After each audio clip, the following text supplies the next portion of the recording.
Welcome to the Introverted Influencer Podcast. I'm your host, Erica Van Slyke.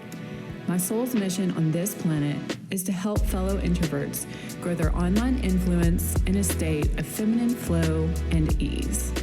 While battling the woes of depression, anxiety, and even mom guilt, I've somehow managed to build a six-figure blog without the use of social media and without sacrificing my mental health. If I can do it, you can fucking too. Hello, sunshine.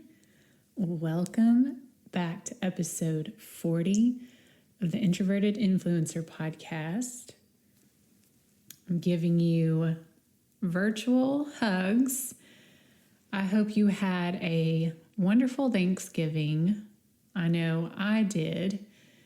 And I didn't get the time last week to tell you personally just how incredibly thankful I am for you, that you carve out time in your busy week each week to spend some time with me and listen to my sometimes rambling, my sometimes stuttering on words, my sloppy production value.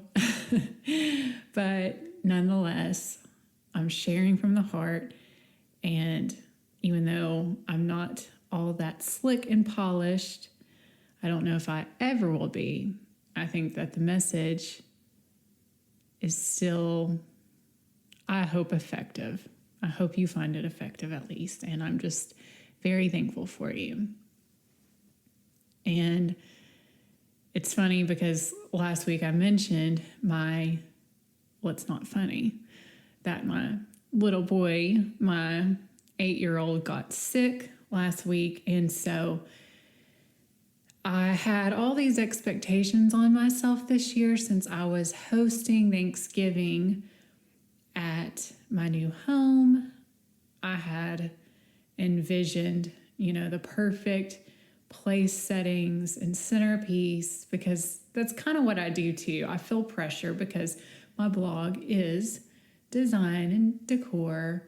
So I placed all this pressure on myself because I wanted it to be a certain way.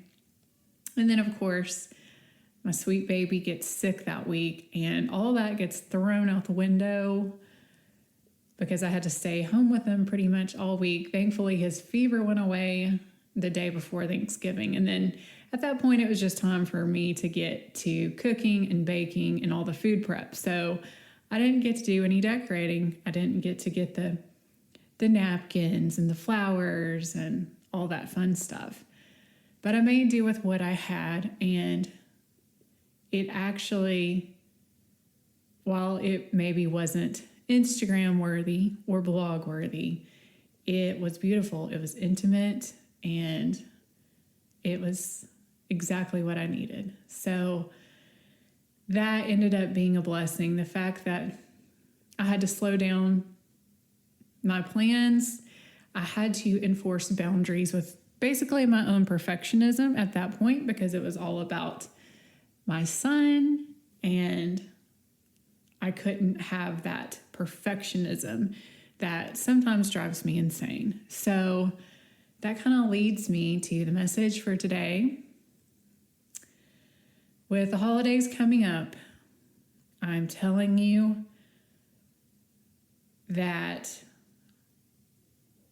one of the biggest, I'm going to call it Grinch, because me and my kids love to watch the Grinch every year.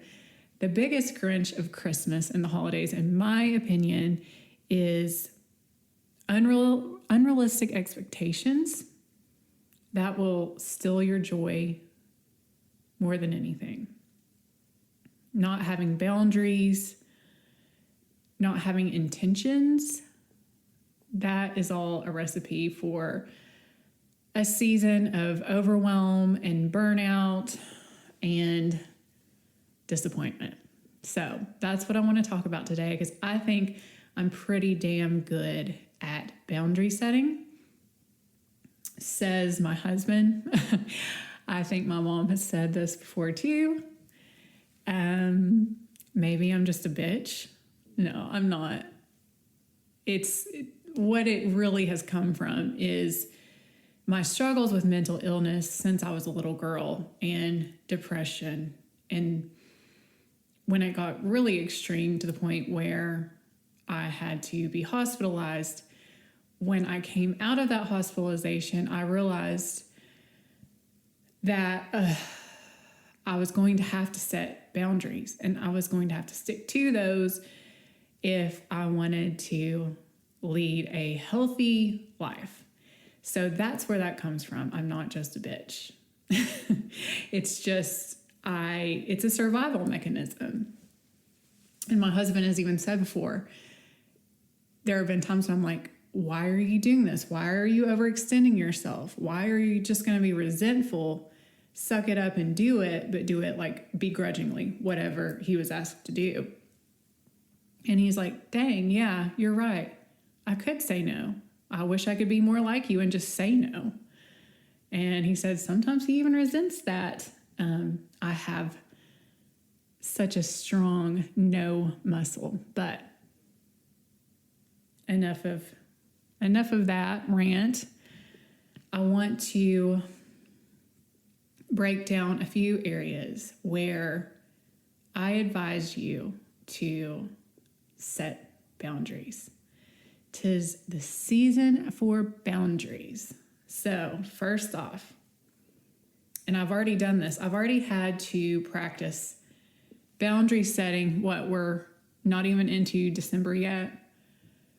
Well, it will be December by the time this goes live, but I'm not even into December, and within 1 week already of the holiday season, I've already had to set a few of these boundaries. Boundaries from friends and family members. So this year, we have decided not to travel to see family across the state. And while I hate to disappoint family members, of course I want to see family. But my husband and I decided we want to spend our first Christmas in our new home, just low-key, chill, intimate, and not drive ourselves crazy by trying to visit all of our family. So I've already had to have that conversation and decline invitations. But here's the thing. I know nobody wants to let down people they love, but if you voice what your needs are in a kind way, and if you're proactive about it, and you're not just flaky, you say proactively, thank you for the invitation, but I need some rest, or I need some quiet time, or I just want to spend the holidays at home. They're going to understand if you voice it in a kind way. So, don't be afraid to create some boundaries from family or friends. Maybe you don't want to go to that holiday party, or you don't want to go to like 30 different office parties, Christmas parties, yada, yada, yada, and getting the gifts and ugh. Kindly voice what you need. They'll understand. It'll be okay. If they don't understand, well, that's a whole nother topic for a different episode, because that is some codependency stuff, and good luck working through that. Just hold firm in your needs, and don't let anyone make you feel guilty for needing what you need. Another boundary that we don't necessarily think of having boundaries from ourselves, but it's essentially creating a boundary from ourselves, from our unrealistic expectations, from our perfectionism, from our OCD, from all of the cultural, societal programming we've received about what the holidays should be. to me, that is such a recipe for disappointment. Get off your damn social media. Stop comparing your home, your Christmas decorations, your Christmas tree, your holiday dinner menu, what some influencer rich bitch got for her Christmas gift. Stop the comparison. Get off social media. And instead of having this Hallmark movie cookie cutter sort of expectation built up that's going to inevitably let you down, why not just set an intention for the season? So not some like bullshit, this has got to be this way, this has got to go this way, this has to look this way. No, that's not the vibe. The vibe would be more, how do you actually want it to feel? What is your soul craving this holiday season? Do you want to feel intimate, connected, restful, simple, cozy, fun, lighthearted? How do you want the season to feel? What is your soul craving? And it's important to note that maybe one year you do want more of a traditional cookie cutter sort of Christmas. And that's what you're craving. But then perhaps this year you need something different because it's been a different year. I know for me this year has been absolutely stressful, crazy, and I just need simplicity. And I envisioned simple food, a fire, nothing crazy, nothing fancy. And I want lots of laughter for sure. And rest. PJs for sure. So, have some boundaries from your crazy self. Or from social media at the very least. Next, which this is kind of boundaries from yourself too. I kind of jumped the gun on this one. But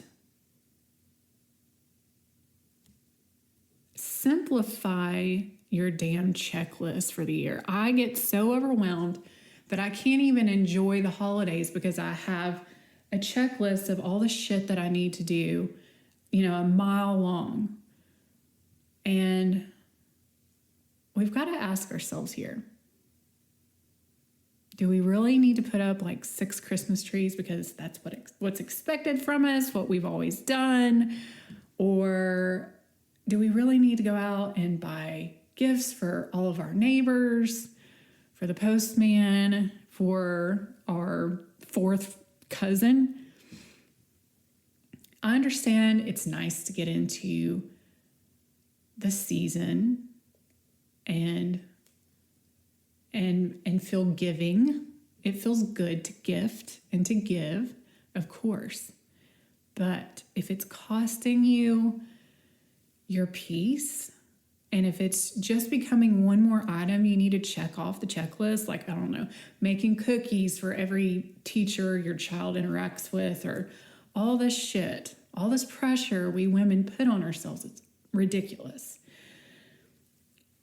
Ask yourself, can you scale that back a little?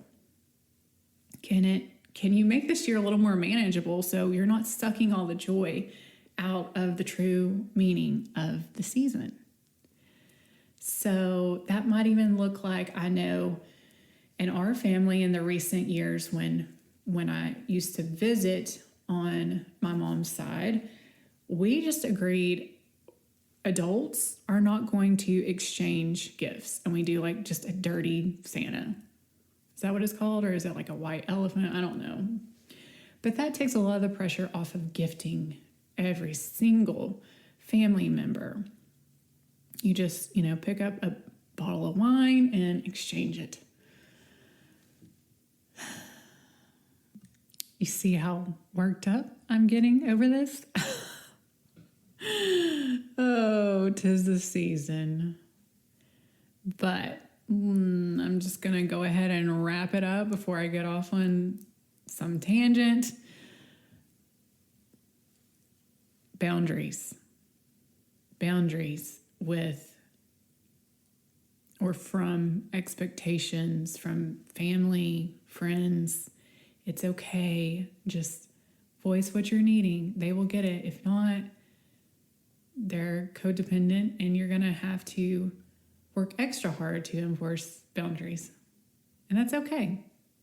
It takes time, I'm sure, but you'll get there. Good luck with that. Boundaries from unrealistic expectations. Get off the social media. Why do you need these expectations? Why do you need the holidays to look or be a certain way? Is it because of what you've been programmed with through our society, or is it something that your soul really wants? Set an intention for what you need, what you actually need for this season. What does your soul need? Not what you think things should be like or look like. And also, scale back your to-do list. I know it's fun to get into the gifting and the giving, the baking, but at what cost? When it starts to cost you your mental health, your enjoyment, your presence, perhaps that's too pricey of a cost. So that's my little holiday rant for you. I might be coming back next week with more holiday related content because personally, for me, I hate to say this and sound like a Grinch, but the holidays to me are the most stressful time of year. And in all honesty, I kind of dread them. So I'm really working on all of these items myself. And I think that if I can really stick to them this year, I'm going to enjoy the holidays a lot more instead of just seeing them as just a major burden and responsibility. So I'm going to get off here now, but I'm rooting for you. If you're in the same position as me and you dread the holidays, you're not alone. So just remember that. Peace out. Thank you so much for stopping by this week. I make no money from this show. Actually, it costs me money to produce and host. So the best way you can show your support for this passion project of mine is by leaving the show a 5-star written review on Apple. Also, if you would like to contribute monetarily to the show, you can leave a tip in my digital tip jar, which I have the link in the show notes. You can always share it with a friend who you think could benefit from the message. Or even better, you can take a screenshot of this episode, upload it to your Insta stories, and tag me in it at Designing Vibes. Sending